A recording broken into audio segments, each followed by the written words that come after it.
Since then, I've been in business for almost 4 years, and like I said, started in my garage. Got So a take us physical through that journey. location. Let's go through now. Let's go through the business journey. Yeah. Right. So you started in your garage. Yep. Started in my garage. What did it look like? What did that look like?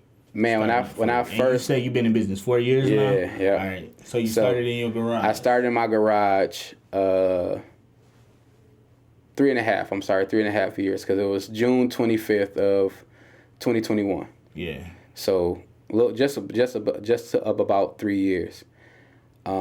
It was just a naked garage, bro. Like, Amazon was my best friend. I started ordering mats for the floors, kick bags, speed bags, the whole nine, just to make it look like a gym. Like, getting weights and stuff. So it's like, and my first client was actually one of my friend's sons. She was like, bro, don't you do some training? I'm like, well, I'm about to. Well, you can start with my son. He can be your guinea pig. Like, I'm like, word? So, of course, I had my daughters in there training with me. But once that happened, another kid got to the point where my garage was too small for the kid class. And I was still training women. I had fighters, the whole nine. So once the kid thing started happening, I'm like, okay, all right, it's real. Like, it ain't just... Okay, so let's walk through this process for somebody who might be in that lane and feeling like, I don't have this or I don't have that. Because one thing we always say on Surviving Startup is start today, not tomorrow. Yep. So you started in your garage. With some donated mitts from one of my friends. So you did what you had to do to start it up. Yep. No, so even before that, before I even got the mats, I'm fast forwarded, but even before I got the mats and stuff, one of my boys, I used to train with him a long time ago, and he was like, bro, I'm done training. You know, he tore his rotator cuff. He was like, I'm a family man now. I can still work out, do my own thing, but I got some stuff here that if you want it, you can have it. And that was how I started with the donated stuff. So you know where I think it started though? It starts from that moment that we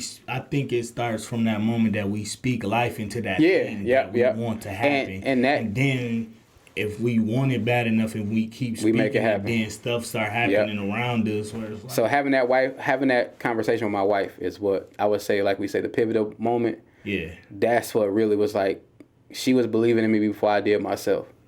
You know what I'm saying? So it's like she said, I've been waiting for you. I've been wanting you to do it, but I didn't want to tell you until you convinced yourself. You know what I mean? She didn't want to put something on you. That was something that she wanted for you. Right. So it's like, once I came to her, she was like, whenever you're ready. So like, and don't get me wrong, like my first 6 months. Now that's what's gonna be the question. Yeah. So you went from the point where you had your first person that you had, and then to the point where you was not big enough to hold all the kid classes. Like, what was that in between period? How long was that? Like, that was, I would say, my 7th or 8th month was so where from month 1 to about 8. It was space too little. It began too little at first. Like, it was a struggle, because it's like I went from having a 9-to-5. I walked away from my 9-to-5. Like, so you just walked away cold turkey. Cold turkey. Hey, I told my boss, like, hey brother, like I'm gonna give you 2 weeks, but I'm done. He was like, is there something else? I was like, nah, I'm actually gonna get into believing in myself and starting this business with my martial arts stuff. Ooh, I like it. And he actually was like, Reg, I knew this day was gonna come. I just didn't know when. But you got the Midas touch. Whatever you touch is gonna turn to gold. Just do what you got to do. And he actually gave me my first $500 for like marketing and everything else. Like, if this is what you're gonna do, here's something that you can start with, and just keep me posted. Whatever you need from me. And it was a small business as well, but it was a black-owned business. Somebody that kind of took me under his wing to make me, you know what I'm saying, see. So you know. So it's like, it's not going to be a cakewalk, bro. Like, you know what I'm saying? He was telling me about his first 5 years and everything else. And I'm like, I took that as motivation, because I'm like, I'm not going to be the typical first 5-year person. Like, I want to be able to, like, if I'm doing something, I'm going to give it my all. Like, I was out here doing free events just to get my name out there. Just, doing small things. When they're doing an event where, oh yeah, we're going to have 50 kids, but when I get there, it's only like 2 or 3.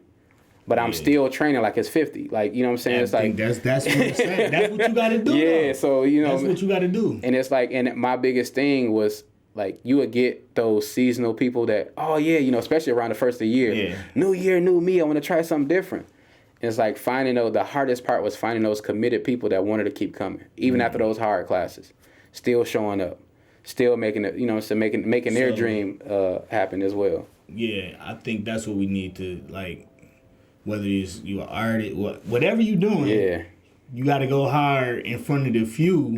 Like, it's the many. And that was honestly my practice. So when I was getting the big groups, because like went from me doing those small groups to doing the Women History Month at Ottawa Hills High School for all the female students there, had given them talks and doing stuff like that for self-defense and, how to carry themselves with confidence and not show signs of submissiveness when it's in the wrong time and stuff like that. So it's like, and what I mean by that is, how sometimes you'll see somebody walking down the street. They might not know you, so they don't make eye contact or acknowledge you.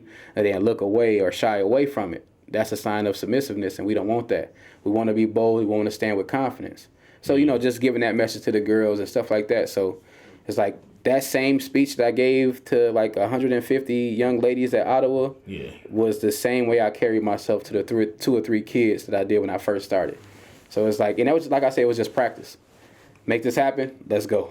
No. So, all right, if it's somebody right now they got training skills and they want to start their own gym, what would you tell them to start? How would you try to start with less, startup as possible when it comes to capital. Like I did, I found out by me doing my business in my garage, I was able to write that off on my taxes. Yeah. I can write part of the electricity, part of the mortgage that we have off of my taxes due to the fact that that's how I'm operating my business. And that's your dedicated space. Yeah, that's my dedicated space. So it's like finding ways, not so much to cut corners, but finding a way to make those stretches easier. Because at first, I was looking for a space, and this person told me it was going to be a 4-year lease at $1,500, and I ain't have one person yet.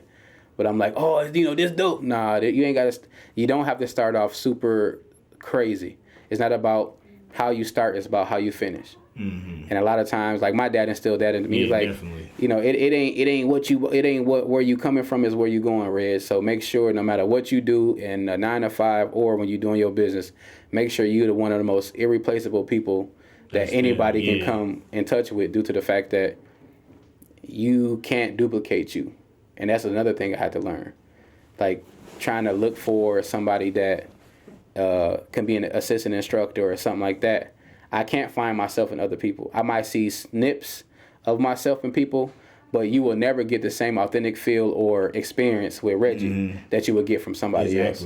So and I think that's probably one of those things right there where we have as entrepreneurs, as when we have those type of personalities where we want perfection, we don't want to let things go to a team member. It's because we want it done exactly how we would do it. Yep. But when we building a team, it's to get people that's stronger in other places that we're not strong at, so that you can trust those people to do that job that needs to be done. All right, so now you started off, and then you transitioned into a bigger building. Yep. So what does that look like for you, and then what does that process look like? Dude, it was actually a blessing in disguise. Because, of course, my wife, she's working at the office. She works for LMCU. And her friends are having girl talk at the office. Yeah. And she's like, the garage is getting too small for Reg. We got to find something else.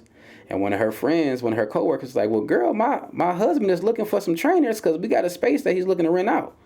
I would love to link them together. And I'm like, and she's sitting there, and right while they having a conversation, she texted me, babe, we might have something. Go to this address. His name is, this, that, and the third. Yeah. So I get there and looking around, I'm like, okay, this is decent. He come down, hey, what's up? How you doing? My wife told me that you'll be coming by. You looking for some space? I'm like, yeah, I'm looking for some space. Like, what you got available? He was like, this, and that's where we at now. I'm like, okay, like, let's make this happen.